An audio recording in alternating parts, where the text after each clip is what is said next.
Hello guys!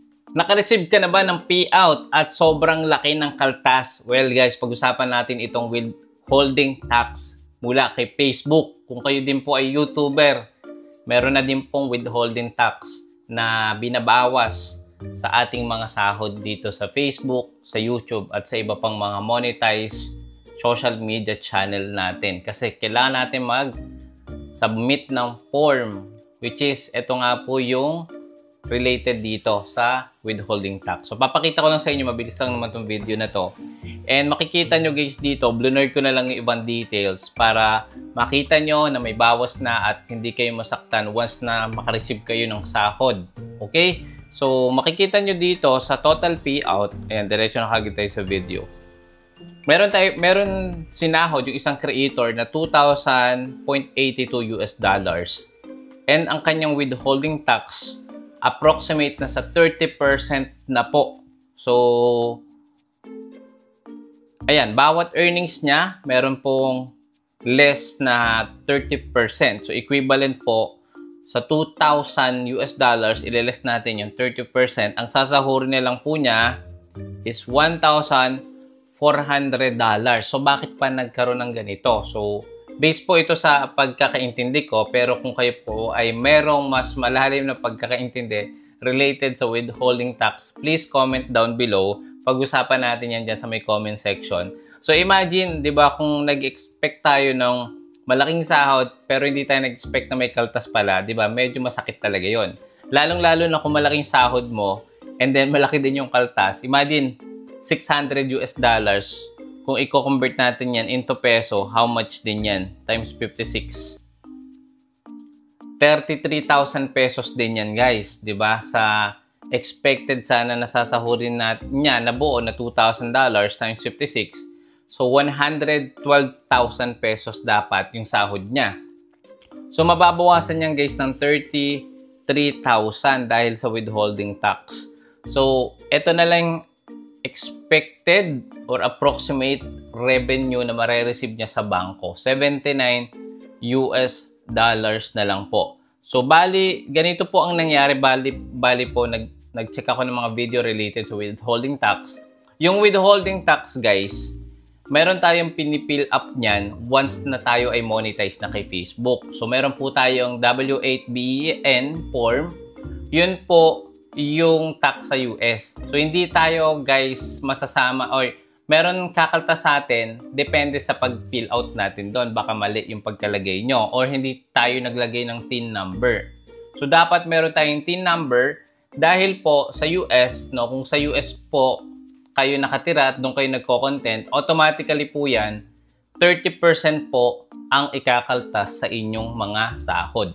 Kung nasa Pilipinas naman kayo or outside USA, meron pong 15% na withholding tax. Yun po yung kinakaltas sa mga video po natin na nanonood po yung mga taga-USA. Kung magkano yung kinita natin na revenue sa USA. So sample, dito na lang sample natin.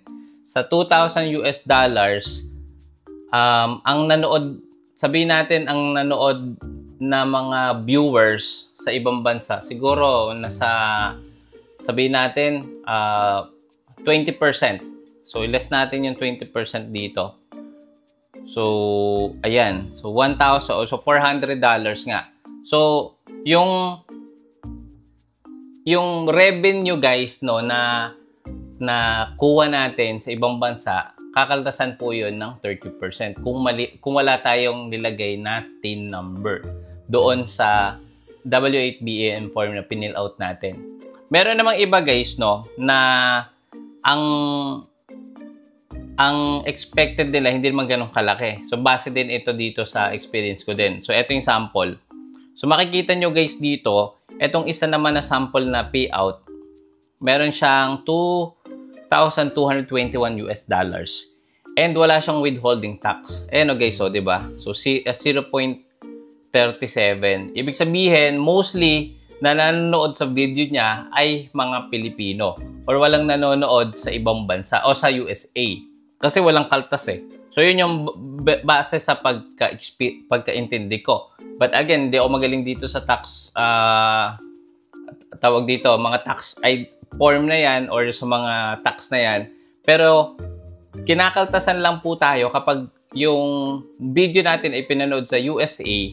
So doon po tayo magkakaroon ng 15% withholding tax kung meron tayong pinil out na W8BEN na meron tayong TIN number. Kung wala pong TIN number, automatically po 30% po yung ide-deduct doon po sa kinita natin na revenue sa mga nanood doon sa USA. So eto, ibig sabihin, walang nanood na mga taga USA dito. Kaya ang expected na sasahurin niya ay ganun pa din. 'Di ba? $2,220. So walang deduction. Ito naman guys, meron dito na ang sasahurin niya is $1,605. And then meron siyang withholding tax na nung kinompute ko na sa 2%. So 'di ba? Or yung ileles is $20.48. So ibig sabihin, yung video niya is merong nanood sa bansang USA. So kaya may withholding tax din siya. So ganun po 'yun, guys, no. So bali mahirap explain, parang math yung video natin, pero kung tama naman ako, guys, no, i-comment niyo diyan sa may comment section para magkaroon tayong mas malawak na idea regarding dito sa topic na to. So depende po 'yan kung yung video natin ay sa Pilipinas ang pinapanood or sa ibang bansa or sa USA. So doon po tayo nagkakaroon ng deduction.